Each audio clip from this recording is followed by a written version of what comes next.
దేవుని ద్వారా అత్యధికముగా వాడబడిన ప్రవక్తలలో యెషయా ముందు వరుసలో ఉన్నాడంటే తప్పు కాదేమో. యెషయా అనగా యెహోవా ఈజ్ మై సాల్వేషన్, యెహోవాయే నా రక్షణ అని అర్థం. అందుకే రక్షణ అనే మాట ఈ పుస్తకంలో కనీసం 26 సార్లు పైచిలుక వ్రాయబడిందని మనం ఎరుకదము. ఈ యెషయా గ్రంథం అసమానమైనది. నిన్న సాయంకాలం ఒక 5 కారణాలు మీ గమనానికి తీసుకురావడం జరిగింది. పరిశుద్ధాత్మ దేవుడు సహాయం చేసే కొలది, మీరు అనుమతించే కొలది ఈ మొదటి సెషన్లో కూడా యెషయా గ్రంథం ఎందుకు అసమానమైనదో 5 కారణాలు నేను మీ దృష్టికి తీసుకురావాలని కోరుతున్నాను. మొదటి కారణం, it is a full display of God's grace. దేవుని యొక్క కృపను గురించిన పరిపూర్ణ ప్రవచనము మొదటి అధ్యాయం 18వ వచనంలో గ్రంథస్థం చేయబడింది. రండి మనం వివాదము తీర్చుకుందాము.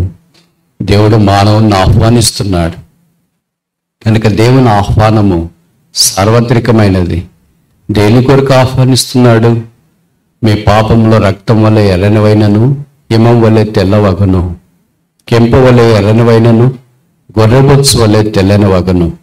పాప క్షమాపణ పొందట ఆధ్యాత్మికమైన ఆశీర్వాదంలో మొదటి మెట్టు అన్న సంగతి మనకు పరిచయం. ఆ పాప క్షమాపణ మానవుని యొక్క ఆశీర్వాదానికి ఆరంభం. రెండవది, యెషయా గ్రంథం 3వ అధ్యాయం 10వ వచనంలో మేలు కలుగున నీతిమంతులకు చెప్పుము అన్నాడు. గాడ్స్ గుడ్నెస్, దేవుని మంచితనము ఈ పుస్తకంలో విరివిగా కనిపిస్తుంది. దేవుడు మంచివాడు, దేవుడు ఉత్తముడు, ఎప్పుడు పొరపాట్లు చేయడు, తప్పు చేయడు, అన్యాయం చేయడు, అవమానానికి అప్పగించడు, ఆయన న్యాయము తప్పడు. ఏలైనగా యెహోవానైన నాకు న్యాయం చేయట ఇష్టము ఆయన వాక్యంలో మనం గమనిస్తూ ఉన్నాం. కనుక ఆయన మేలులతో నింపేవాడు, ఆయన మంచివాడు. ఆయన మేలులు భౌతికమైనవి మాత్రమే కాకుండా ఆత్మ సంబంధమైనవి కూడా చాలా ప్రాముఖ్యము అని యెషయా భక్తుడు మన జ్ఞాపకం చేస్తున్నాడన్న సంగతి మనం ఎరుగుదాం. మూడవది, యెషయా గ్రంథం 42-43 అధ్యాయాలలో ద గ్రేట్నెస్ ఆఫ్ గాడ్, దేవుని యొక్క గొప్పతనాన్ని గురించిన సంగతులు రాయబడుతూ వచ్చినాయి. 40వ అధ్యాయంలోనైతే నన్ను పొలిన వాడెవడు, నాకు సమడైన వాడెవడు, నాకు సాటైన వాడెవడు అనే కొన్ని ప్రశ్నల పరంపర పదే పదే మనకు అక్కడ కనిపిస్తుంది. కనుక యెషయా గ్రంథంలో ఇది మిద్యంగా there is none like unto the, నీవంటే వాడెవడునూ లేడు అని దేవుని యొక్క గొప్పతనాన్ని గురించిన వివరణ ప్రవచనము వాక్య భాగంలో మనకు పరిచయం చేయబడుతుందని ఎరుగదము. నాలుగవది, గాడ్స్ గైడెన్స్, దేవుని యొక్క నడిపింపు. యెషయా 50:11 చెప్పబడింది, the lord shall guide thee continually, యెహోవా నిత్యము నిన్ను నడిపించును.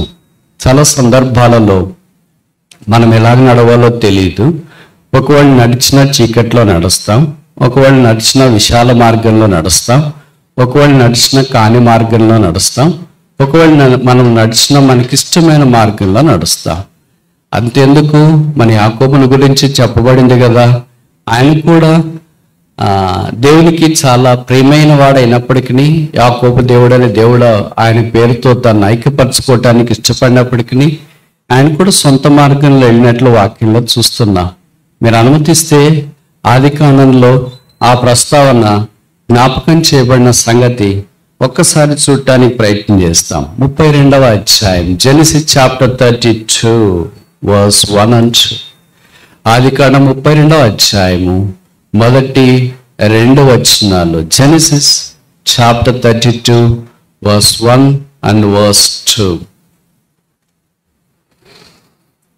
యాకోబు తన త్రోవను వెళ్ళుచుండగా దేవదూతలు అతన్ని ఎదుర్కొనిరి. చాలాసార్లు మన త్రోవలో వెళుతుంటా, మన త్రోవే సరైనదే అని అనుకుంటాం. ప్రపంచంలో మహాజ్ఞాని సొలొమోను పరిశుద్ధాత్మ ద్వారా సామెతల్లో రాశాడు, ఒకని ఎదుట సరైనదిగా కనపడ మార్గం కలదు కానీ తుదకది మరణమునకు త్రోవ తీను. మనం అనుకుంటాం మనకు తెలిసినంత ఎవరికి తెలియదని, మనకున్నంత ఎవరికి జ్ఞానం లేదని, మనకున్నంత ఆలోచన ఎవరికి లేదని, మనకున్నంత కుటిలం కన్నింగ్నెస్ ఎవరికి లేదని మనం అనుకుంటాం. నిజమే, లూసిఫర్ తర్వాత మనకే ఉండొచ్చు, కానీ దేవుడి తర్వాత మనకుంటే చాలా ఆశీర్వాదం. అది మన వల్ల సంభవించే భాగ్యం కాదు, అది యేసుప్రభు వల్ల మనకు సంప్రాప్తమయ్యే ఆధిక్యత భాగ్యం. అందుకే యెషయా 58:11 the lord shall guide thee continually. యెహోవా నిన్ను నిత్యము, ఒకరోజు కాదు, ఒక వారం కాదు, ఒక మాసం కాదు, ఒక సంవత్సరం కాదు, నిత్యము the lord shall guide thee continually. అంటే ఎడతెగకుండా నిరంతరంగా మనం కష్టంలో ఉన్న, బాధలో ఉన్న, ఇబ్బందిలో ఉన్న, కృంగదల్లో ఉన్న, అవమానంలో ఉన్న, 10th క్లాస్ ఫెయిల్ అయినా, పాస్ అయినా, ఇంటర్మీడియట్ ఫెయిల్ అయినా, పాస్ అయినా, ఏం జరుగుతున్నా ప్రభు మనల్ని నడిపిస్తూనే ఉంటాడు. కొన్ని సందర్భాల్లో మనమే ఆయన నడిపింపులో నుండి బయటికి రావడానికి ప్రయత్నం చేస్తాం, కానీ ఆయన ఎప్పుడూ మనల్ని నడిపించే విషయంలో ఆగిపోవడన్న సంగతి వాక్యంలో మనకు జ్ఞాపకం చేయబడుతోంది. ఈ మాట నేను కొత్తలో రక్షణ పొందినప్పుడు నాకు అంత పరిచయం లేదు. ఈ వాక్యం బైబిల్లో ఉందని కూడా తెలియదు. బైబిల్ చదివాను కానీ మామూలు చదువుతుంటాం, మీకు తెలుసు కదా, వార్తాపత్రిక చదివినట్టు చదువుతుంటాం. కొన్నిసార్లు పరిశుద్ధాత్మ దేవుడు మనల్ని ఆ వాక్యం దగ్గర అరెస్ట్ చేసినప్పుడు, ఆపినప్పుడు, అప్పుడే వాక్యం యొక్క శక్తి విలువ మనకు గమనిస్తూ ఉంటాం. నేను తిరుపతి యూనివర్సిటీలో ఎంఎస్సి పిహెచ్డి చేసి అక్కడ దాదాపు 2 దశాబ్దాలు ఉన్నా. అప్పుడు ఎంఎస్సి చేసే దినాల్లో మాకు అక్కడ ఒక దైవ సేవకులు ఉండేవారు. ఆయన ఇప్పుడు లేరు, పెద్ద ఆయన ప్రభు దగ్గరికి వెళ్ళిపోయాడు. సాంప్రదాయ వస్త్రాలు అంటే ధోతి, మరి ఏమంటారు అది, ఆ డ్రెస్ వేసుకొని అప్పట్లో సేవ చేసే వాళ్ళలో ఆయన కూడా ఒకడు పెద్ద దైవ సేవకులు. ఆయన చాలా, మీకు తెలుసు కదా, డిసిప్లిన్ ఎక్కువ ఉండేది పాత దినాల్లోన. ఇప్పుడు మాదిరి ఇండిసిప్లిన్ ఎంత ఉందో అప్పట్లో డిసిప్లిన్ అంత ఉండేది. అప్పుడు డిసిప్లిన్ పెడితే ఇప్పుడు ఎవరు రారు, ఇప్పుడు ఇండిసిప్లిన్ పెట్టింటే అప్పుడు ఎవరు ఉండరు.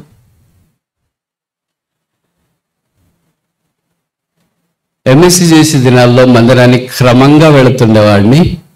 అప్పుడు ఆయన ఏ మీటింగ్కి అయినా అప్పుడే మందిరం కట్టారు, కొత్త మందిరము. యూనివర్సిటీస్ అందుబాటులో విద్యార్థుల కొరకు అనుకూలంగా ఉంటుందని పుల్పీట్ పక్కన ఒక స్తంభం ఉంటుంది, బ్రదర్స్ వైపు. ఆ స్తంభానికి ఈ వాక్యం రాయించినారు ఆయన. యెహోవా నిన్ను నిత్యము నడిపించిన. చాలా వాక్యాలు రాయిస్తుంటారు, ఇది కూడా అలాగే రాయించినారేమో అని అనుకున్నా. కానీ ఆయన ప్రతి మీటింగ్లో ఈ వాక్యం ఖచ్చితంగా కోట్ చేసేవాళ్ళు. పైపెచ్చు కొన్నిసార్లు పవర్ పోతుంది కదా, అంటే కరెంటు పోతుంది కదా. అప్పుడు కరెంటు పోయినప్పుడు మొబైల్ ఫోన్స్ ఇంత స్మార్ట్ లేవు, మొబైలే లేదనుకో, అది వేరే విషయం. మన దగ్గర బ్యాటరీ ఉండేది. ఏమి లేకపోయినా, బైబిల్ కనపడకపోయినా ఆ వాక్యం వైపు బ్యాటరీ వేసి వాక్యం చదవండి అనేవాడు అందరినీ. ప్రతి మీటింగ్కి అదే వాక్యమే చదవండి, ప్రతి సందర్భంలో అదే చెప్పండి. కొన్ని రోజులు గడిచిన ఆయన ప్రభు దగ్గరికి వెళ్ళాడు. ఇప్పుడు ఆ వాక్యం నిలిచిపోయింది. యెహోవా నిన్ను నిత్యము నడిపించును. నడిపించేవారు మన నుండి దూరమైన, సహాయం చేసేవారికి మనకు దూరమైన, మంచి చేసేవారు మనకు దూరమైన, ప్రభువు మనకు దూరం కాడు. ఆయన విడవడు, మనల్ని ఎడబాయడు. కష్ట పరిస్థితుల్లో సాధారణంగా మనుషులు మనం సలహా చెప్పడానికి ఇష్టపడరు, ఎందుకంటే అది రిస్క్తో కూడిందని. ఏ సలహా చెప్పినా ఇబ్బంది అని. కానీ ప్రభు అలాంటి వాడు కాదు. ఆ పరిస్థితులు మనల్ని ఆదుకోవటానికి ముందుకు వచ్చేవాడని వాక్యంలో మనకు జ్ఞాపకం చేయబడుతూ వచ్చింది. యెషయా గ్రంథం అసమానమైనదని ఇప్పటికి 4 కారణాలు చెప్పిన. మొదటిది గాడ్స్ గ్రేస్, దేవుని కృపను గురించి మొదటి అధ్యాయంలోనే జ్ఞాపకం చేస్తుంది. రెండవది గాడ్స్ గుడ్నెస్, దేవుని మంచితనాన్ని గురించి 3:10లో జ్ఞాపకం చేయబడుతుంది. మూడవది గాడ్స్ గ్రేట్నెస్, దేవుని యొక్క గొప్పతనాన్ని గురించి యెషయా 42-43 అధ్యాయంలో సువిస్తారంగా పరిశుద్ధాత్మ దేవుడు వ్రాయించినాడు. నాలుగవది గాడ్స్ గైడెన్స్, దేవుని నడిపింపు, యెషయా 58:11లో ప్రస్తావించబడింది. ఐదవది ఆఖరిది మనందరికి తెలుసు, యెషయా గ్రంథము చివరి అధ్యాయాలన్నీ అది మనకు జ్ఞాపకం చేస్తూ ఉంటుంది. ఏంటంటే గాడ్స్ గ్లోరీ, దేవుని యొక్క మహిమ. లెమ్ము తేజరిల్లము, యెహోవా మహిమ నీ మీదికి వచ్చి ఉన్నది. ఎంత పాడైపోయిన మనుషులను 60-20లో అంటాడు యెషయాలో, నీ దుఃఖ దినములు సమాప్తమాయను. ద డేస్ ఆఫ్ దై సారో షల్ బి ఎండెడ్. ఇంకా దేవుడి మహిమ పడిపోయిన మానవుని మీద ప్రకాశింపచేయాలని దేవుడు కోరుతున్నాడు. అందుకే ఏషియా ఆఖరికి వచ్చేటప్పటికి క్రైస్తవ జీవితం యొక్క పరాకాష్ఠను, ఉన్నత శిఖరాన్ని మనకు పరిచయం చేస్తున్నాడు. అందుకే వాక్యం రాయబడింది, దేశం యొక్క ఉన్నత స్థలముల మీదకి నేను నిన్ను ఎక్కించేదను. నేను ఈ వాక్యం మనకు జ్ఞాపకం చేయబడుతూ వచ్చింది. కనీసం ఈ 5 కారణాలను బట్టి యెషయా గ్రంథం అసమానమైనది అని మనము గమనించవచ్చు. ఈ సెషన్లో ఈ అసమానమైన పుస్తకం 2వ అధ్యాయంలోనే దేవుని మందిరానికి, యాకోబు దేవుని మందిరానికి, బలిష్ఠుడైన ఇశ్రాయేలు దేవుని మందిరానికి మనము వెళ్ళాలా అని కోరబడుతున్నాం. ఇది ఆధిక్యత, ఇది భాగ్యం, ఇది దేవుడు మనకిచ్చిన ధన్యత, ఇది దేవుని యొక్క ఆశీర్వాదపు జల్లుల్లో ఒక భాగమని మనకి జ్ఞాపకం చేయబడుతూ ఉంది. ఎందుకు వెళ్ళాలా? మన ఇంట్లో లేడా? చాలా మంది క్రైస్తవేతర కుటుంబాల నుండి వచ్చిన వారికి మందిరానికి వెళ్తాము అని మీరు అంటే ఇంట్లో వాళ్ళు చెప్పేది, దేవుడి ఇంట్లో లేడా, ఉన్నాడు అని అంటే మరి అంత దూరం ఎందుకు పోతారు అంటే మీరు చెప్పండి, అక్కడ కూడా ఉన్నాడు అని. ఇక్కడ ఉన్నాడు, అక్కడ ఉన్నాడు అంటే అంతా ఉన్నాడు. అందుకే తెలుగులో ఒకటి ఉంది కదా, ఇందుగలడు అందులేడను సందేహము వలదు, ఎందెందు వెతికినా అందందగలడు ఆ సర్వాంతర్యామి యేసుక్రీస్తు ప్రభు. ఇక్కడ దేవుడు ఉన్నాడు, నేను దేవుడు ఇద్దరే ఉంటాము. అక్కడ పోతే అక్కడ కూడా దేవుడు ఉన్నాడు, దేవునితో పాటు ఇంకా చాలా మంది అక్కడ ఉంటారు. కనుక అందరం కలిసి దేవుణ్ణి చూసి వస్తాం, దర్శనం చేసుకుని వస్తాం, ఆరాధించి వస్తాం. ఇది జవాబు. అందుకే దేవుడు మందిరంలో దేవుడు ఉంటేనే దానికి విలువ. అక్కడ దేవుడు లేకుండా వట్టి మనుషులే ఉంటే అది దేవుని మందిరం కాదు. అది మీరు అనుకున్నట్టు గుంటూరులో మార్కెటే కావచ్చు, ఇక రకరకాల స్థలాలే కావచ్చు. కానీ ఎక్కడ దేవుడు ఉన్నాడో, అది చెట్టు కింద అయినా, పాక కింద అయినా, సామాన్యమైన ఇల్లు అయినా, స్లాబ్ అయినా, టెంట్ అయినా, డేరాలైనా, ఎక్కడ యేసుప్రభువు ఉన్నాడో అక్కడ ఆయన నివాస స్థలం, అది ఆయన మందిరం. ఆయన ఏంటి ఏం చేస్తున్నాడు మరి అని అంటే, మొదటి దేవుని మందిరంలో దేవుడు ఎలా కనిపించున్నాడో మీ గమనానికి ఒక వాక్యం తీసుకురావాలని కోరుతున్నాను. ఆదికాండం 28వ అధ్యాయం 13వ వచనం అనుకుంటా. Genesis chapter 28. ఆదికాండం 28వ అధ్యాయం. ఆదికాండం 28వ అధ్యాయం 13వ వచనం. మరియు యెహోవా దానికి పైగా నిలచి, నేను నీ తండ్రి అయిన అబ్రహాము దేవుడను, ఇస్సాకు దేవుడైన యెహోవాను, నీవు పండుకొని ఉన్న ఈ భూమిని నీకును నీ సంతానమునకు ఇచ్చేదను. యెహోవా దానికి పైగా నిలచి, దేనికి పైగా? 12వ వచనం. అందులో ఒక నిచ్చెన భూమి మీద నిలుపబడి ఉండెను, దాని కొన ఆకాశమునంటెను, దాని మీద దేవుని దూతలు ఎక్కుచూ దిగుచూ ఉండరి. మరియు యెహోవా దానికి, దాని మీద, దానికి అంటే ఏంటది? నిచ్చెన. ఆ నిచ్చెన యేసుక్రీస్తు ప్రభు వారికి పోలిక. సాధారణంగా మీరు నిచ్చెన చూసింటారు కదా, నిచ్చెనకి ఎన్ని మెట్లు ఉంటాయి?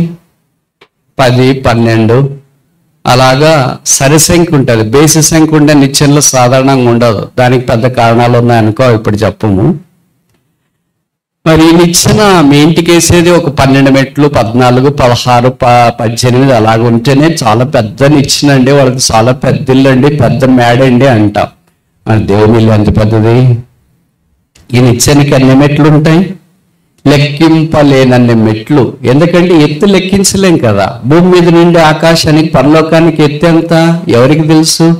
భూమి నుండి సూర్యుని దగ్గరికి ఎంత ఎత్తు అంటే ఏదో చెప్తారు, భూమి నుండి చంద్రుని దగ్గరికి ఎంత ఎత్తు అంటే ఏదో క్యాలిక్యులేషన్ ఉంది, భూమి నుండి నక్షత్రాలకు ఎంత దూరం అంటే క్యాలిక్యులేషన్ ఉంది, భూమి నుండి ఆకాశానికి ఎంత అంటే ఇంతదాకా ఏ క్యాలిక్యులేషన్ జరగలేదు. Oxford university, Cambridge, Harvard, Stanford, Princeton, ప్రపంచంలో విశ్వవిఖ్యాతిగాంచిన ఏ విశ్వవిద్యాలయాలు కూడా భూమి నుండి ఆకాశానికి ఎంత దూరం అని ఇప్పుడు దాకా నిర్దిష్టంగా చేసినట్లు నాకు గుర్తులేదు.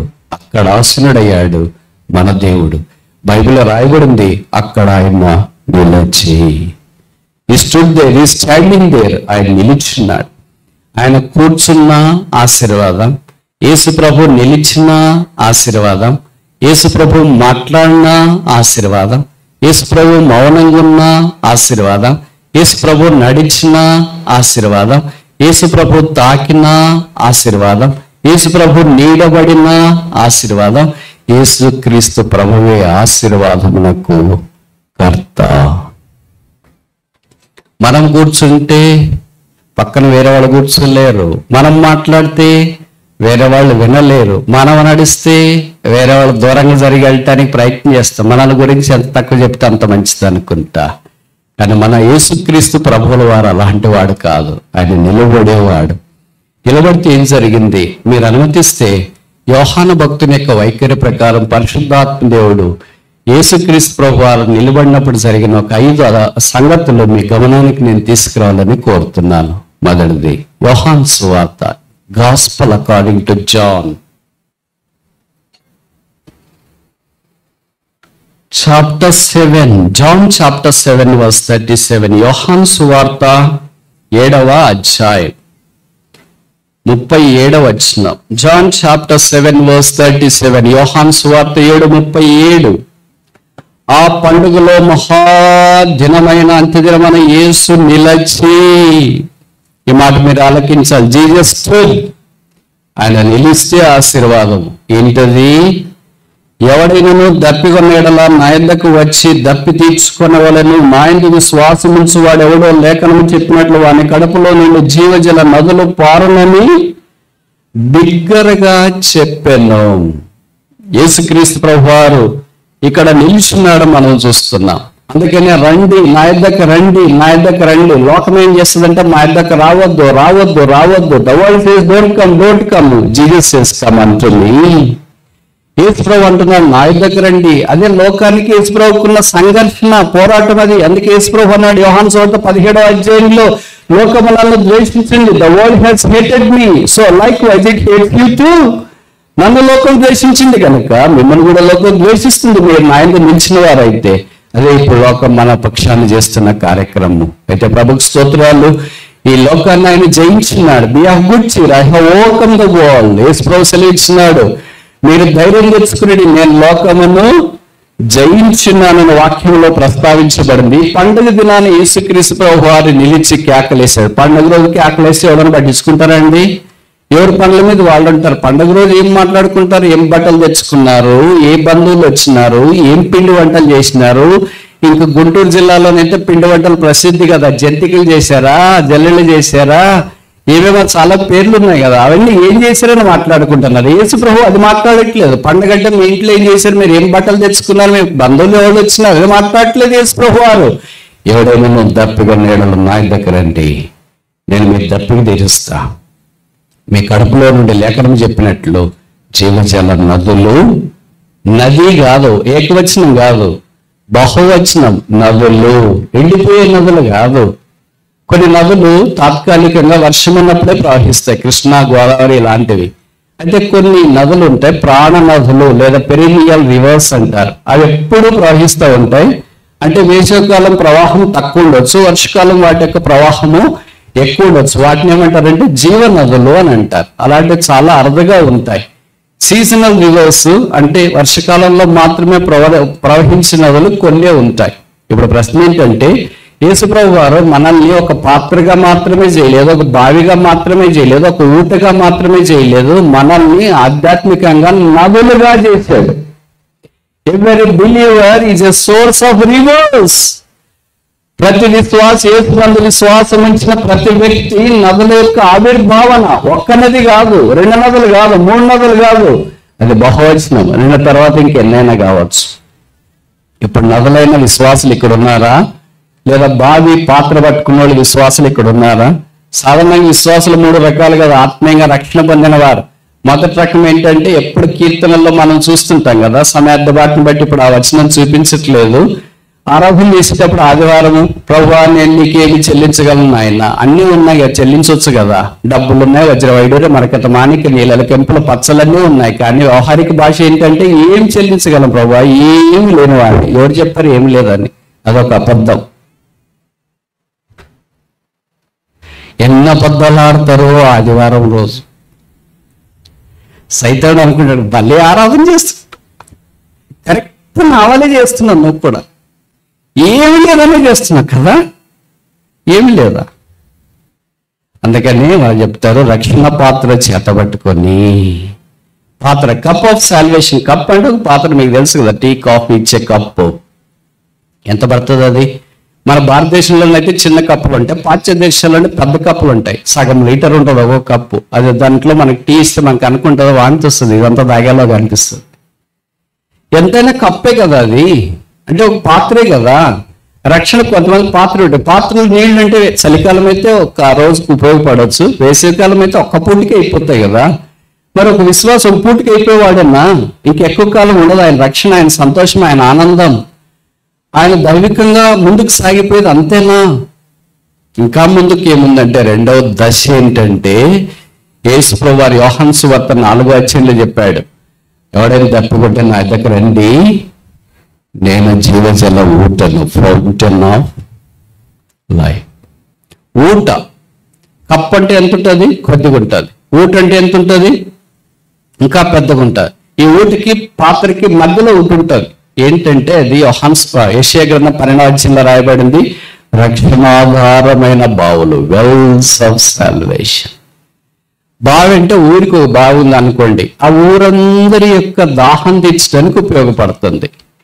ఇప్పుడు మీ బావి అంటే మీలాంటి బావులు కాదు, అంటే గోతులు తవ్వుకొని నీళ్లు వదిలేసుకుని అలాంటివి కాదు. పాతకాలంలో బావులు ఉండేవి. ఆ బావులు తవ్వితే, అంటే చరిత్ర రాసేటప్పుడు మేము సోషల్ 9వ తరగతిలో అశోకుని చరిత్ర అని ఉండేది పాఠం. కానీ ఎవరైనా రాసేవాడు, ఎట్లాంటి వాడైనా రాసేవాడు.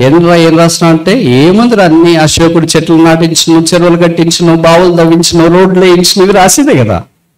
ఏది గుర్తొస్తుంది రాసేది. అలాగే బావులు తవ్వించేది గొప్ప పని ఆ దినాల్లో. ఇప్పుడు అలాంటి బావులు మనకు అరుదుగా కనిపిస్తాయి అనుకోండి, ఆ బావి నీళ్లు ఊరికి సరిపోతాయి. అయితే ఊట నీళ్లు 2-3 ఊర్లకు సరిపోవచ్చు. అది మూడవది. 4వ దానికి వస్తే యోహాను సువార్త 7వ అధ్యాయంలో మనం చూస్తాం, జీవజల నదులు. నది అంటే ఒక ఇంటికి ఉండదు, ఒక ఊరికి ఉండదు, ఒక తాలూకాకే ఉండదు, ఒక రాష్ట్రానికి ఉండదు. ఎన్నో రాష్ట్రాలు, కొన్నిసార్లు దేశాలు కూడా దాటేసి వస్తుంది. మీకు తెలుసో తెలియదు, ప్రపంచంలో చాలా పొడవైన నది ఉంది కదా, ఏమంటారు దాన్ని? సరే, అమెజాన్ అన్నాడు. అమెజాన్ అయినా లాటిన్ అమెరికాలో చాలా దేశాలు దాటి వస్తుంది. దేశాలు, రాష్ట్రాలు కావు. అలాగే నైలు నది ఉంది, ఐగుప్తు వరప్రసాదని అంటారు. అది కూడా నాకు తెలిసి కనీసం 6 దేశాలు, రాష్ట్రాలు కాదు, దాటి ఐగుప్తులో వచ్చి కలుస్తుంది. అంటే ఒక నది, దానికి మేము ఇదే మా లోకల్, మా ఏరియా, మా ప్రాంతము, మా కులము, మా ఊళ్ళు అట్లుండదు. వాళ్ళంతా ఎవరు? బావి.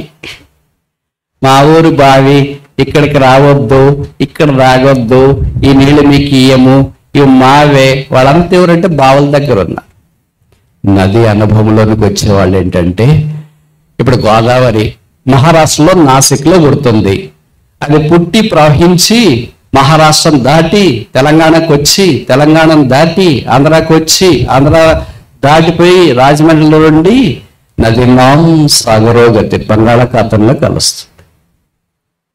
7 పాయలే కలుస్తుంది. ఒక్కొక్క పాయకు ఒక్కొక్క పేరు ఉంది, ఇప్పుడు చరిత్ర చెప్పట్లేదు. కానీ అలాగ కలిస్తే ఆ నది పారివాహక ప్రాంతంలో ఉన్న వారందరూ సస్యశ్యామలంగా పంటలు పండిస్తారు, పశువులకు నీళ్లు ఉంటాయి, మనుషులు కూడా ఆహ్లాదకరంగా ఉంటారు. నది లేకుండా దూరం ఉంటాం, మనకి రాయలసీమ ఉన్నట్లు. ఇంకేముంటుంది? నీళ్లు ఉండవు కదా, తాగడానికే నీళ్ళు కష్టంగా ఉంటుంది. అంత కఠోరమైన పరిస్థితులు. నీళ్ళు ఎక్కడుంటాయో అక్కడ సస్యశ్యామల కనుచూపు మేర పచ్చదనం, ఆరబోసిన అందాల పరపు వలె కనిపిస్తుంది నది ఉంటే. ఇప్పుడు విశ్వాసలో నది కాదు, నదులు బహువచనం. ఇక్కడ గుంటూరు జిల్లాలో పాత్రలు ఉన్నాయా? బావులు ఉన్నాయా? ఊటలున్నాయా? నదులున్నాయా? అన్నీ ఎండిపోయినాయా? చెప్పండి, జవాబు చెప్తే ముందుకెళ్దాం. మనమేంటి 4లో? మొదటిదే, రెండవదే, మూడవదే, 4వదే. పిల్లలు పరీక్షలు రాసేటప్పుడు పోటీ పరీక్షలు, ఇప్పుడు క్వశ్చన్ పేపర్ ఇలాగుంటుంది. పైన ఏదైనా ఒక ప్రశ్న ఇచ్చి, గుంటూరు దేనికి ప్రసిద్ధి అని కింద ఇచ్చింటాడు. పొగాకు, రెండవది మిర్చి, మూడవది గోంగూర, 4వది దొండకాయలు, 5వది పైవన్నీ అంటాడు. 4 అన్ని కలిసి పైవన్నీ అని రాసేస్తా. పైవేవి కాదు అని కొన్నిసార్లు ఇస్తా. ఇప్పుడు ఈ 4 చెప్తే పైవన్నీ పైవేవి కావా? ఎక్కడున్నాం మనం? రక్షణాధారమైన బావుల దగ్గరికి వచ్చినామా? రక్షణ పాత్ర పట్టుకుని ఆదివారం వచ్చేసి కుమ్మరించేసి మళ్ళీ ఆదివారం దాకా పాత్ర ఏమైంది? ఖాళీ. అది ఇంట్లో పనిచేసే వాళ్ళకి ఇంటి దగ్గర ఉంది, పొలం పనిచేసే వారికి పొలం దగ్గర ఉంది, ఉద్యోగాలు చేసే వారికి ఉద్యోగ స్థలాల్లో ఉంది. ఆ పాత్ర ఖాళీ అయిపోయింది. మళ్ళీ ఆదివారం వస్తే పాత్ర నిండుతుంది. ఆదివారం అయిపోతే మళ్ళీ పాత్ర అయిపోద్ది. అలాగే రక్షణాధార బావులు వచ్చేవాళ్ళు వర్షాకాలం బాగా ఊట వస్తుంది. అంటే ఇలాంటి ప్రత్యేక కూడికలు, VBSలు, స్పెషల్ మీటింగ్స్ పెట్టినప్పుడు జీవజల నదులు ఊరినట్లు ఉడతాయి. ప్రభు కొరకు జీవిస్తే జీవించాలా, బతికితే అలాగ బతకాలా, లేకపోతే ఇంక బతకడం వల్ల ఏం లాభం అన్నట్లుగా ఉంటాం. ఇవన్నీ మీటింగ్లు అయిపోయిన తర్వాత సోమవారం నుండి మన పనికి మనం వెళ్ళాలంటే బావి ఏమైపోద్ది? ఎండిపోయింది. ఊట తగ్గిపోతుంది క్రమేణా. ఇంత దాకా మనిషి మునిగి అంతుండే బావి నీళ్లు లోతు ఇప్పుడు కడవ కూడా మునగట్లేదు. కడవ మునిగిపోయినా పర్వాలేదు, చిప్పల మునుగుతుందేమో అని చూసి చిప్ప కూడా మునగట్లేదు. ఇంకా బావి ఎండిపోయింది, అందుకని వేరే అరవు తెచ్చుకోవాలా, లేకపోతే మళ్ళీ వర్షాకాలం దాకా ఎదురు చూడాలి. అది బావి. 3వది ఊట. వర్షాకాలంలో ఊట చాలా తీవ్రంగా వస్తుంది. ఇలాగ వేసవికాలం వచ్చినప్పుడు ఊట పరిస్థితి తగ్గిపోద్ది. జీవజల నదులు అలా కాదు. ఏ కాలమైనా, ఏ పరిస్థితిలోనైనా, కొండలైనా, గుట్టలైనా, అరణ్యమైన, సమతల ప్రాంతమైన, నది దగ్గరికి వచ్చిన, ఇంకో నది కలిసిన, దాంట్లో చెత్త చెదారం కలిసిన, మనిషి శవాలు కొట్టుకుపోతున్నా, రకరకాల ప్రతికూలమైన పరిస్థితులు ఉన్నా ఆ నది ప్రవహిస్తూనే ఉంటుంది. ఆ నదికి ఫీలింగ్ ఉండదు. నేను మహారాష్ట్రలో పుట్టాను, నేను ఆంధ్ర కిందకి రావాలా, అట్లా ఫీలింగ్ ఉండదు. నేను తెలంగాణలో ప్రవహిస్తున్నా, ఆంధ్రాలో నేను ఎందుకు ప్రవహించాలా, అట్లా ఫీలింగ్ ఉండదు. మా వాళ్ళే రండిటికి అని నది చెప్పదు. చెప్తుందే? ఎప్పుడన్నా ఆ నదికి సంబంధించిన వాళ్ళు పోయారా? అందరూ పోతున్నారు. నది అందరికీ అవసరం. అలాగే విశ్వాసమైన మనం యేసుక్రీస్తు ప్రభు ద్వారా అందరికీ అవసరం.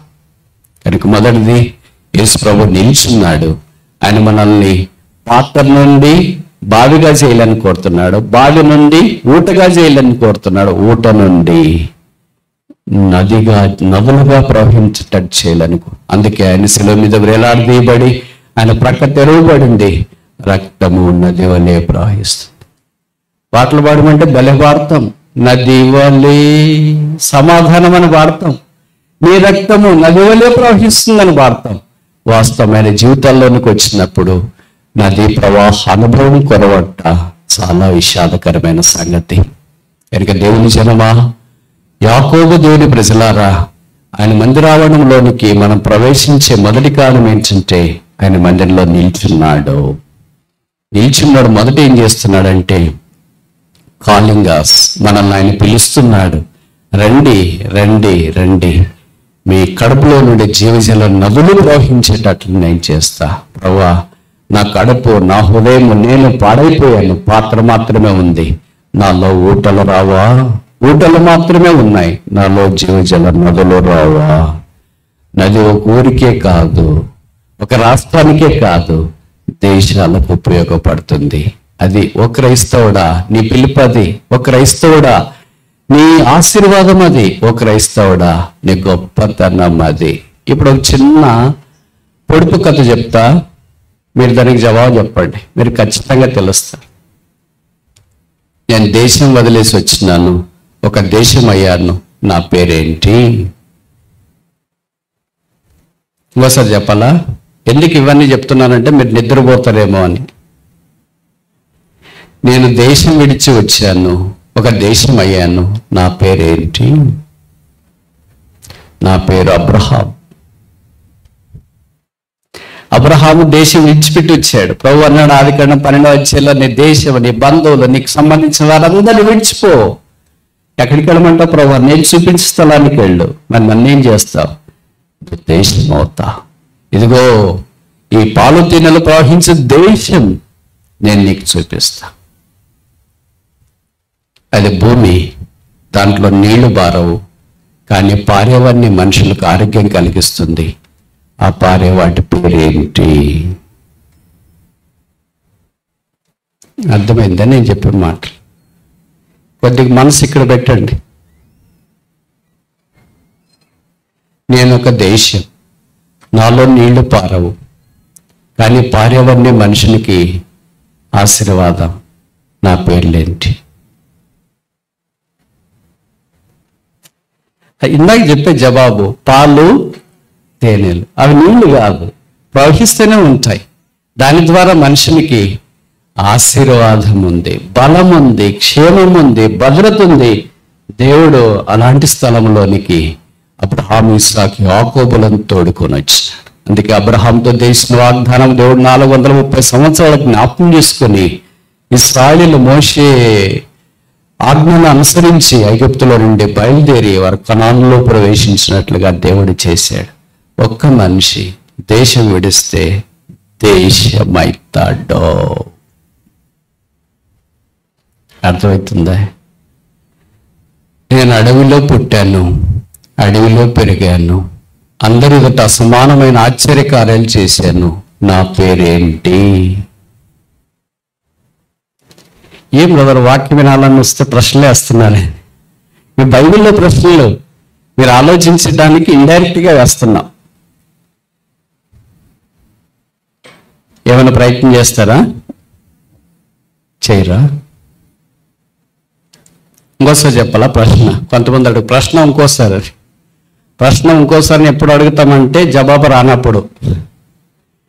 ఎందుకంటే మళ్ళీ ఆలోచన చేసుకోవచ్చు జవాబు ఏంటి. నేను అడవిలో పుట్టాను, అడవిలో పెరిగాను, అందరి ఎదుట ఆశ్చర్యకార్యాలు చేశాను. నా పేరేంటి? నా పేరు మోషే కర్ర.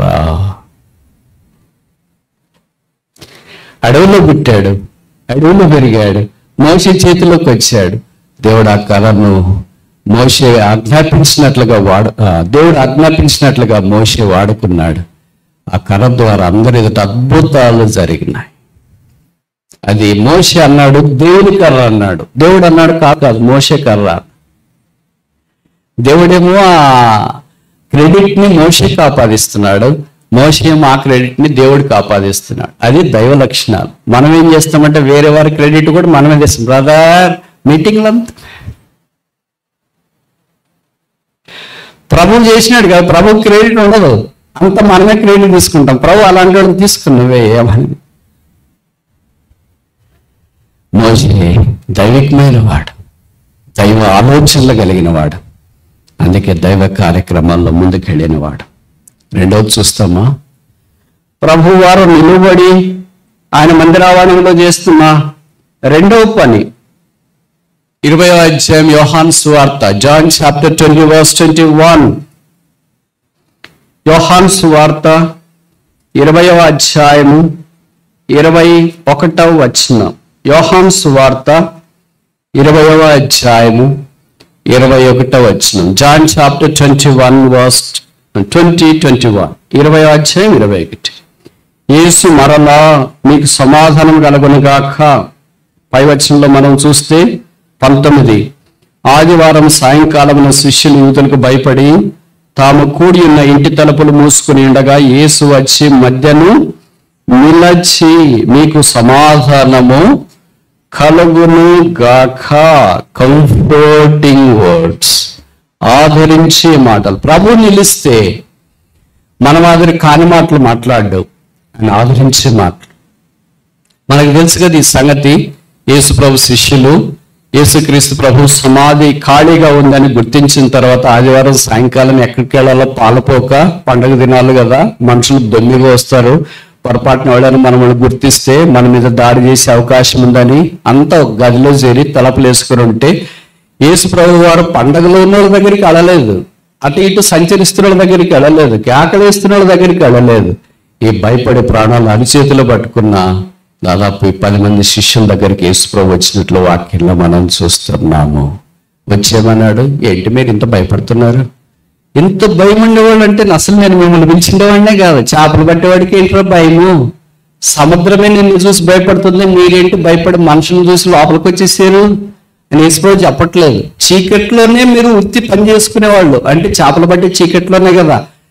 సముద్రానికి ఎదురెత్తు చేపలు పడుతూ రాత్రే మీ డ్యూటీని చేసుకునే మీరు ఏంటి, లోక సంబంధమైన వ్యక్తులకు భయపడడం ఏంటి, ఇలాంటి పిరికి పందాలు నేను ఏర్పాటు చేసుకున్నానని యేసుప్రభు కఠినంగా వారితో మాట్లాడలేదు. పైపెచ్చు మెట్టుకు ఎలాగ మాట్లాడాడంటే, పీస్ బి అంటు యు, మీకు సమాధానము కలుగును గాక. ప్రభు గారు మాట్లాడితే మన బాధలు, మన భయాలు, మన వేదనలు, మన కృంగుదలు అన్నీ మర్చిపోతాం. ఎందుకంటే ఆయన అట్లా మాట్లాడతాడు.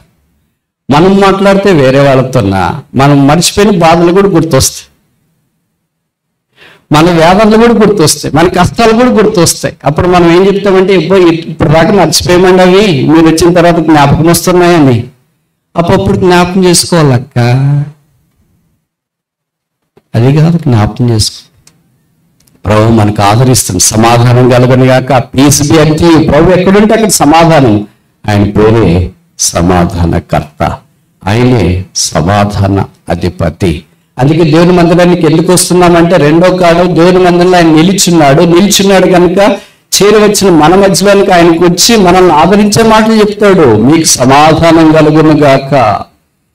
లోకములో మనకి సమాధానం కనిపించదు. అందుకే యోహాను సువార్తలో యేసుప్రభు వారు వెళ్ళకముందు అన్నాడు, లోకము ఇచ్చు సమాధానం నేను ఇట్లేదు, I give my peace unto you, నా సమాధానమే మీకు అనుగ్రహిస్తున్నాను. కొన్నిసార్లు ప్రతికూలమైన పరిస్థితుల్లో ఉన్నప్పుడు సమాధానాన్ని మనం కోల్పోయినట్లు అనిపిస్తుంది. పరిచర్లో కానీ, లేదా మనం జీవించే జీవిత విధానంలో కానీ, వ్యాపారంలోనూ, సేవలోనూ, రకరకాల కార్యక్రమాల్లోనూ సమాధానం కోల్పోయిన పరిస్థితులు మనకు కనిపిస్తూ ఉంటాయి. అయితే ప్రభుకు స్తోత్రాలు. ఆయన మన మధ్యలోనికి వస్తే నది వలె ప్రవహించే సమాధానం మన హృదయాంతరంగంలోనికి దొబూసులాడుతూ దొర్లుకొని ప్రవహిస్తూ వస్తుందంటే తప్పంటారా? మూడోది చూస్తామా? యోహాను సువార్త, జాన్ చాప్టర్ 21. యోహాను సువార్త 21వ అధ్యాయం 4వ వచనం. యోహాను 21:4. John chapter 21 verse 4. యోహాను 21:4.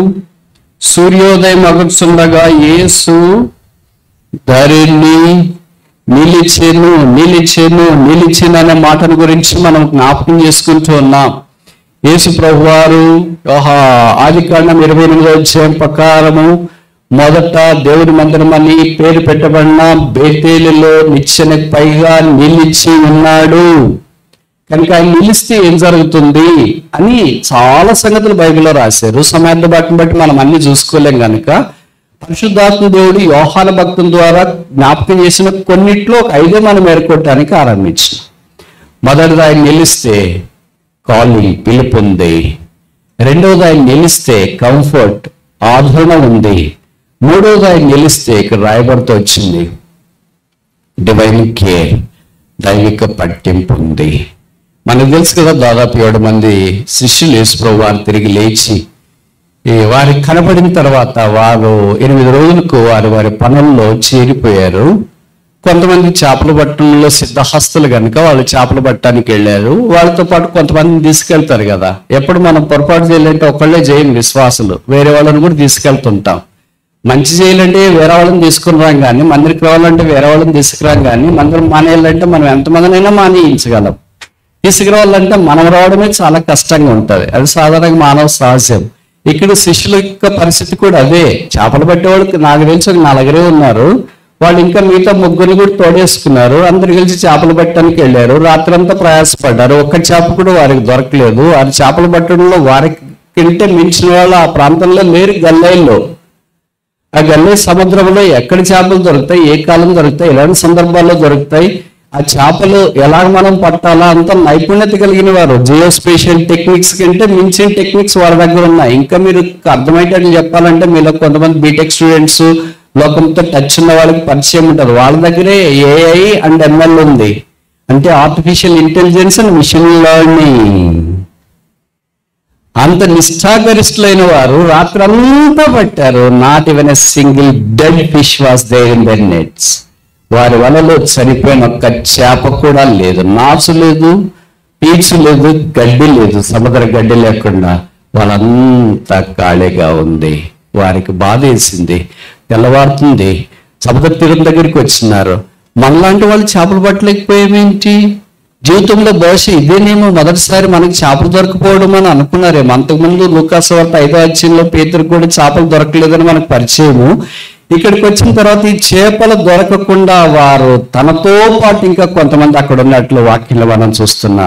వారి బాధ, వారి దుఃఖము, వారి నిరుత్సాహం, వారి కృంగుదల ఎవరు బాగు చేస్తారు? ఒకే ఒక్కడు, ఆయన పేరు యేసు. ఎక్కడ కృంగిపోయావా? బాధలో ఉన్నావా? దిగులుతో ఉన్నావా? రాత్రి అంతా ప్రార్థన చేసాం బ్రదర్, లాభం లేదు. రాత్రి అంతా చదువుకున్నాం బ్రదర్, లాభం లేదు. కొంతమంది విద్యార్థులు చెప్తుంటారు, రేపు పరీక్ష అంటే నైట్ అవుట్ అంట, దానికి ఒక పేరు పెట్టినారు, నైట్ అవుట్ చేసిమని. ఉదయం పోయిన తర్వాత వాళ్ళే అవుట్ అయిపోతారు. ఎందుకంటే పరీక్ష హాల్లోకి వెళ్ళిన తర్వాత ఆ ప్రశ్న పత్రం చూస్తే రాత్రి నిద్ర లేదు కదా. మైండ్కి ఏముండాలంటే విశ్రాంతి ఉండాలి. విశ్రాంతి ఉంటే అన్ని సెట్ అవుతాయి దాదాపు. మనకు ఆ విశ్రాంతి ఉండదు కనుకనే అన్ని సమస్యలు వస్తాయి. ఆ విశ్రాంతి లేదు కనుక క్వశ్చన్ పేపర్ చూస్తుంటే మనకు అన్ని వచ్చినవే, కానీ ఒక్కటి కూడా గుర్తురాదు, రాయటానికి చేయి రాదు, మైండ్ ఫ్లో పనిచేయదు, చేతికి మైండ్కి సింక్ కాదు, సింక్రనైజ్ కాదు. 3 గంటలు అలాగున్న తర్వాత బయటకు వస్తాడు, వాళ్ళ స్నేహితులు కలుస్తారు, ఎప్పుడు కలిసిన వాళ్ళు కదా, ఏమరా ఎట్లా రాసినా టైం సరిపోయిందంటే రాత్రి నైట్ అవుట్ రా. మరి ఇప్పుడేం రావుటా? ఒక్కటి కూడా గుర్తు రాలేదురా. చదువుకునేవే వచ్చినాయి. రాత్రి కొన్ని చదువుకుని నిద్ర పోయింటే బాగుండే, రాత్రి అంతా చదువుకున్నాను, ఒక్కటి గుర్తు రాలేదు, ఫెయిల్ అయింటారు. అలాంటి వాళ్ళు కొంతమంది సబ్జెక్టులు మిగిలించుకొని ఇక్కడ కూర్చుని ఉంటారు. మిమ్మల్ని గురించి మేమేమి వేరుగా మాట్లాడట్లేదు, కానీ బాధతో చెప్తున్నాం. క్రైస్తవుడు ఫెయిల్ అనే ప్రశ్న ఉండకూడదు. అనారోగ్యం ఉంటే, ఇబ్బందులు ఉంటే, కరోనా ఉంటే తప్ప. ఒక చోట ఇలాగ చెప్తే, బ్రదర్ కరోనా వచ్చేటట్లు ప్రార్థన చేయండి అన్నారు. ఏమంటే కరోనా కాలంలో మేము పాస్ అయ్యామండి. మీరు పాస్ అయితే మళ్ళీ కరోనా కావాలా అందరికీ? ఎంత స్వార్థం ఉందో చూడండి మనుషులకి.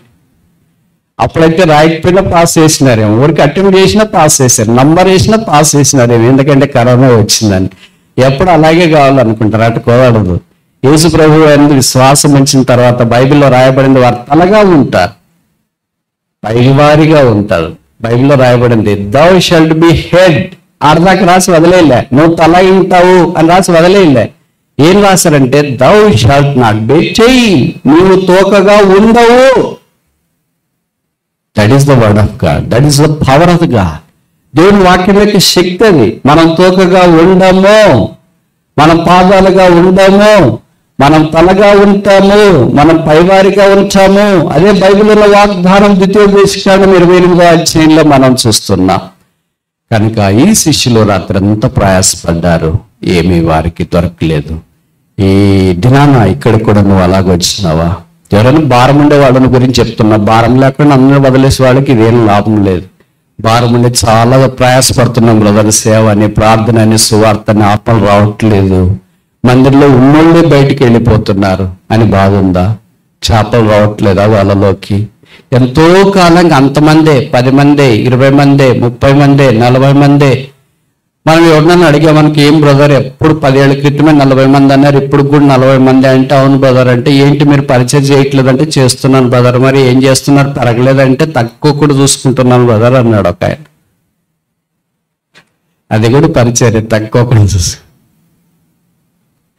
తక్కువ కూడా చూసుకునేది అంట్లోనే ఉంటే ఎప్పుడు పెంచుకునేది, ఎప్పుడు పెరిగేది? మనం ఆత్మీయంగా, వ్యక్తిగతంగా, కుటుంబంగా, సంఘంగా వృద్ధి పొందాలంటే మొదట కన్నీటితో మనం ప్రార్థన జీవితాన్ని కొనసాగించాలా. ఏ వ్యక్తి కళ్ళల్లో కన్నీరుందో ఆ వ్యక్తి జీవితంలో ఫలం ఉంటుంది. ఏ వ్యక్తి దగ్గర కన్నీటి ప్రార్థన లేదు, ఆ వ్యక్తి ద్వారా ఎంత చెమట వచ్చినా, ఎంత ప్రయాసపడినా, రాత్రంతా ప్రయాసపడినా వారికి ఏమీ దొరకలేదు. వాళ్ళు అలాగే దొరకకుండా ఉండింటే ఏదైనా వారిని గురించి మనం చదువుకోము. అక్కడ ప్రోత్సాహకరమైన మాట ఏంటంటే, యేసు వారి దగ్గరికి వచ్చినాడు, వారిద్దరు నిలిచినాడు. పిల్లలారా, మీ యొద్దకు ఏదైనా భోజనం ఉందని వారిని ప్రశ్నించినాడు. లేదు అన్నారు. దాని కుడివైపున వల వేయమన్నారు, వేశారు. 153 పెద్ద చేపలు విస్తారమైన పట్టారు. ఆ సంగతి జరిగిన తర్వాత పేతురు సముద్రంలో దూకి, ఈయన ప్రభువు సుమి, ఇట్ ఈస్ లార్డ్, ప్రభు మాత్రమే మన జీవితాలు నింపగలడు. ప్రభు మాత్రమే మన ఓడలు నింపగలడు. ప్రభు మాత్రమే మన ఖాళీ నెట్స్ వలలను నింపగలడు. ప్రభు మాత్రమే మన కన్నీరు తుడవగలడు. ప్రభు మాత్రమే మన గాయాలు కట్టగలడు. ప్రభు మాత్రమే మన జీవితాన్ని బాగు చేయగలడు. మార్కు 7:30 రాయబడింది, ఈయన సమస్తము బాగా చేయగలడు.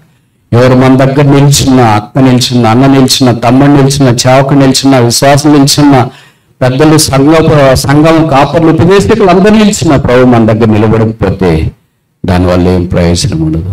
కొన్నిసార్లు ఎవరైనా కష్టాల్లో ఉన్నారు, మేము కూడా చెప్తుంటాం, భయపడొద్దండి బ్రదర్, మేము మీ కొరకు ప్రార్థన చేస్తాం, we stand with you in this suffering. ఈ బాధలో మేము మీతో పాటు ఉంటాము. మంచిది, అలా ప్రోత్సహించడం.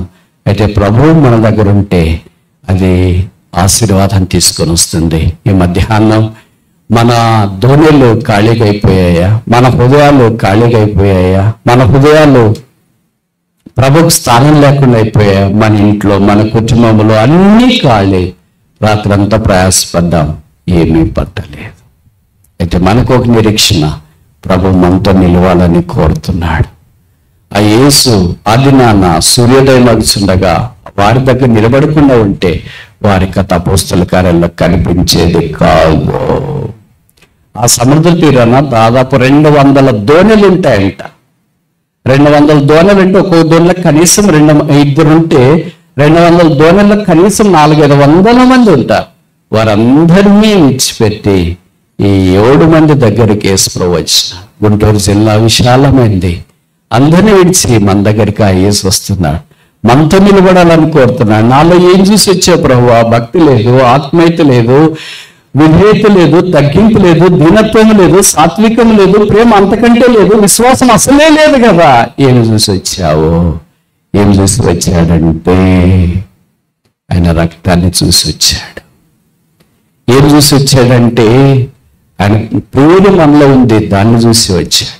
నా పేరు పెట్టబడిన ప్రజలు. ఈ మధ్యాహ్నం పడిపోయిన దుస్థితిలో నుండి ప్రభు వైపు చూచి, ప్రభువా నా జీవితంలో పడిపోయాను, నీ మందిరానికి రాలేకపోయాను, నీ ప్రజలతో కలిసి ఉండలేకపోయాను, నిన్ను వెంబడించట్లో విఫలమైపోయాను, నా హృదయం ఖాళీ, నా దోణి ఖాళీ, నా బ్యాంక్ బ్యాలెన్స్ ఖాళీ, నా ఇల్లు ఖాళీ, నా కుటుంబం ఖాళీ, అంత ఖాళీనే. దుఃఖము నిట్టూర్పు నాకు తగినది, బాధ నాకు తగినది, వేదన నాకు తగినది, పంటలన్నీ ఎండిపోయాయి, ధర రాలేదు, రేటు బాగలేదు, రోగాలన్నీ నన్ను చేరాయి, అనారోగ్య పరిస్థితులు నన్ను కృంగదీశాయి. నన్ను ఎవరు బాగు చేస్తారు? ఒక మనుషుడు యేసుక్రీస్తు ప్రభు వారు బాగు చేయలేనంత ఎప్పుడు పడిపోడు. యేసు ప్రభు పడిపోయిన వ్యక్తిని బాగు చేయాలని కోరుతున్నాడు. ఖాళీ జీవితాన్ని నింపాలని కోరుతున్నాడు. వారిని ఆశీర్వదించాలని ప్రభు కోరుతున్నాడు. ఈ మధ్యాహ్నం సిలువ వేయబడిన యేసు ప్రభు దగ్గరికి వస్తామా? మనల్ని నింపటానికి కొరకే యేసు సిలువలో దరిద్రుడిగా ఖాళీ చేయబడ్డాడు. మనల్ని చేర్చుకోవటానికి కొరకే సిలువలో ఆయన చేతులు చాపాడు. మనల్ని అక్కని చేర్చుకోవటానికి కొరకు ఆయన దేహమంతా తోడాలతో దునించుకోవటానికి ఇష్టపడ్డాడు. మనల్ని ప్రక్కలో చేర్చుట కొరకు ఆయన ప్రక్కను తెరిచి ఈటతో పొడిపించుకోవటానికి ఇష్టపడ్డాడు. మనల్ని అమాంతంగా అంగీకరించుట కొరకాయ ఆయన తన తండ్రి ద్వారా సిలువలో విడిచిపెట్టబడ్డాడు. నా దేవా, నా దేవా, నన్నెందుకు చేయి విడిచితే? ఈ మధ్యాహ్నం ఆ సిలువ దగ్గరకు వచ్చి మనల్ని మనమే అప్పగించుకొని, యేసు ప్రభువా నీ రక్తం చేత నన్ను కడుగు, పరిశుద్ధపరచు, మందిరంలో నేను నిలబడ్డవన్నీ ఊహ, గ్రహింపు, జ్ఞానము, వివేచన, ఆలోచన లేకుండా నేను జీవిస్తూ వచ్చాను. అందుకే నా పాత్ర ఎండిపోయింది, అందుకే నా బాధ ఎండిపోయింది, అందుకే నా చెలిమి ఊట ఎండిపోయింది, అందుకే నా నది ఎండిపోయింది, నా వల్ల ఖాళీ అయింది. ఈ మధ్యాహ్నము నీ దగ్గరికి వస్తున్నాను, యేసు నన్ను స్వీకరించు. యాకోబు దేవుని మందిరమునకు వెళుదము రండి. ప్రార్థన.